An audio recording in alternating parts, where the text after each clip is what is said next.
AI를 깔아버린 뒤에 남는 건 임금 인상률이 아니라 두 가지입니다. 첫째는 일이 어떻게 재설계되느냐입니다.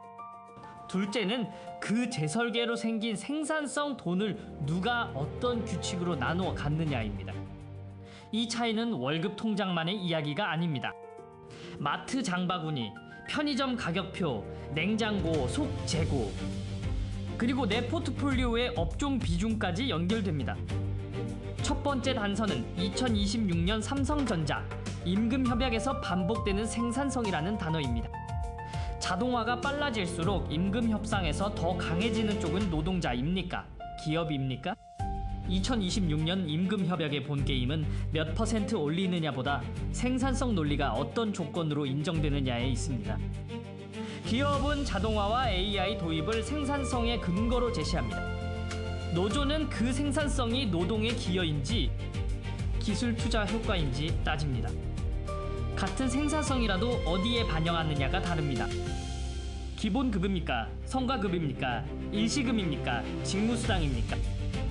같은 숫자여도 내 체감은 완전히 달라집니다. 월급은 매달 고정으로 올라옵니다. 성과급은 변동입니다. 그래서 질문이 생깁니다. 생산성 증가를 고정 돈으로 만들 겁니까? 변동 돈으로 남길 겁니까? 현장에서 먼저 보이는 변화는 인상률보다 업무 형태입니다. 자동화가 늘면 사람 손이 하던 일을 로봇과 장비가 가져갑니다.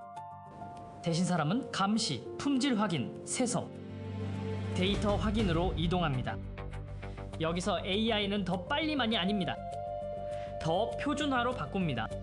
표준화는 평가 기준을 바꿉니다. 평가가 바뀌면 성과급과 승진, 교육 기회가 바뀝니다. 이게 왜 장바구니와 연결됩니까? 직무가 바뀌면 야근 구조가 바뀔 수 있습니다. 근무조가 바뀌면 생활비 패턴이 바뀝니다. 편의점에서 급하게 끼니를 때우는 날이 늘 수도 있습니다. 반대로 정시 퇴근이 늘어도 성과급이 흔들리면 냉장고에 쌓아두는 안전 재고가 줄어듭니다. 결국 같은 회사, 같은 연차여도 체감 소득이 갈립니다.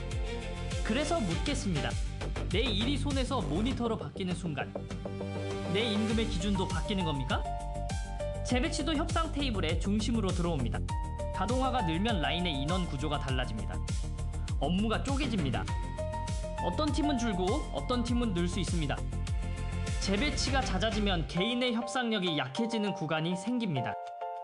익숙한 라인에서 쌓아온 숙련이 다른 공정에선 바로 돈이 되지 않기 때문입니다.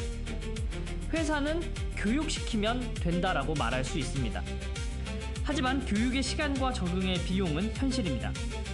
그 시간 동안 내 성과급은 누가 책임집니까? 이동이 잦아지면 집과 생활 동선이 바뀝니다.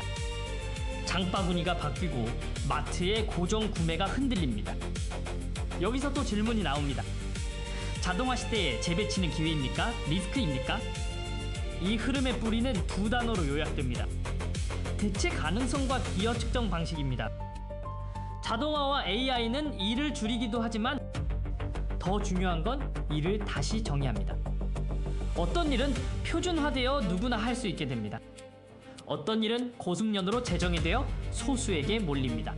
그리고 성과가 개인 숙련보다 공정과 시스템, 데이터에 더 묶입니다.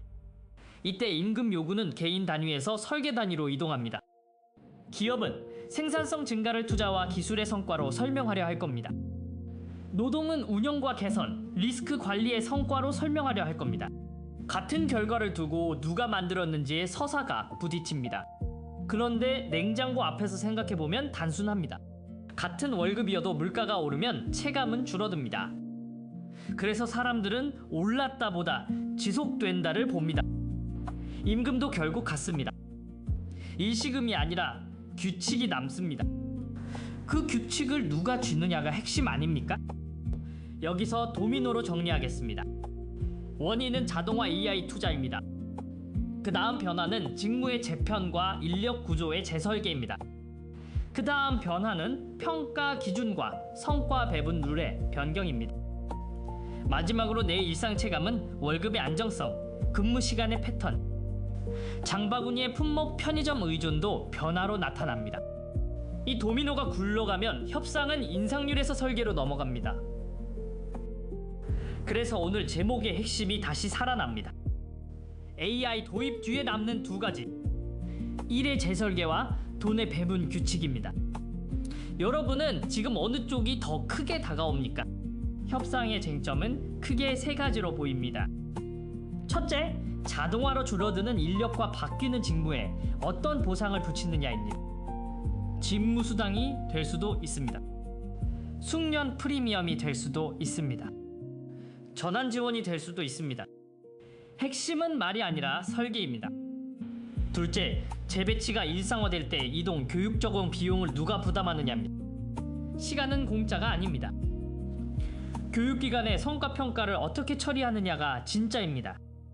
셋째, 생산성 증가분을 기본급으로 고정할지 성과급으로 변동시킬지 팀 라인 단위로 배분할지의 룰입니다. 같은 생산성이라도 기본급이면 생활비 계획이 서고 성과급이면 불확실성이 커집니다.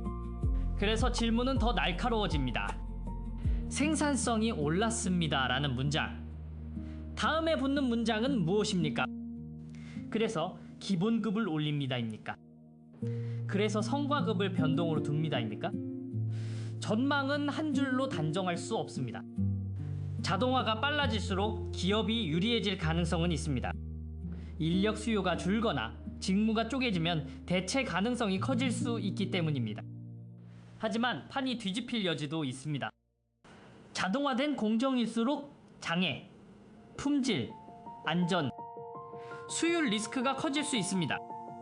그 리스크를 안정적으로 운영하는 숙련의 가치가 재평가될 수 있습니다.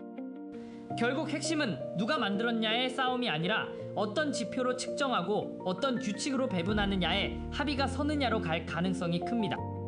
여기서 다시 제목의 질문으로 돌아가겠습니다. 자동화가 빨라질수록 협상력의 무게추는 어디로 옮겨갑니까? 답은 기술이 아니라 규칙에 있을 수 있습니다. AI 시대의 임금 협상은 돈만이 아닐 겁니다. 기회와 안전망을 어디까지 포함할지 묻는 협상일 수 있습니다. 인상률이 높아도 직무 전환에서 밀리면 장기 소득이 흔들릴 수 있습니다. 반대로 현금이 크지 않아도 전환권과 학습권, 배분권을 확보하면 다음 기회를 잡을 수 있습니다. 그래서 내 지갑 관점에서 현실적인 질문을 던져야 합니다. 내 생활비는 기본급에 기대고 있습니까? 성과급에 기대고 있습니까? 냉장고를 채우는 방식이 할인 대량 구매입니까? 필요할 때 편의점입니까? 이 패턴이 바뀌는 순간 임금 협상의 승패도 다르게 체감될 겁니다. 그리고 돈의 흐름도 바뀝니다. 기업은 자동화 투자로 고정비를 늘리고 변동비를 줄이려 합니다. 그 과정에서 임금의 성격이 고정에서 변동으로 이동할 유인이 생깁니다. 그러면 가게의 소비는 보수적으로 변하고 마트 장바구니는 값싼 대체재로 이동할 수 있습니다. 이게 산업의 돈줄을 어디로 돌릴지까지 연결됩니다. 결국 협상은 회사 안의 문제가 아니라 소비와 투자까지 연결된 경제의 문제입니다. 마지막으로 다음 영상으로 이어가겠습니다. 로봇이 24시간 가동되면 공장은 주 7일 논리를 꺼낼 수 있습니다. 그 순간 임금은 시간의 값이 아니라 가동률과 안정성의 값으로 재정이 될 수 있습니다. 그러면 사람의 일은 생산이 아니라 유지, 보수, 감시 중심으로 재편될 가능성이 있습니다. 다음 영상에서는 질문 하나만 남기겠습니다. 주 7일 공장이 현실화될 때 임금은 올라갈까요? 아니면 같은 임금으로 더 오래 기다리는 일이 늘어날까요? 로봇 24시간 가동, 주 7일 공장이 임금을 압박한다는 흐름은 여기서 시작됩니다. 다음 영상에서 이 흐름을 이어가겠습니다.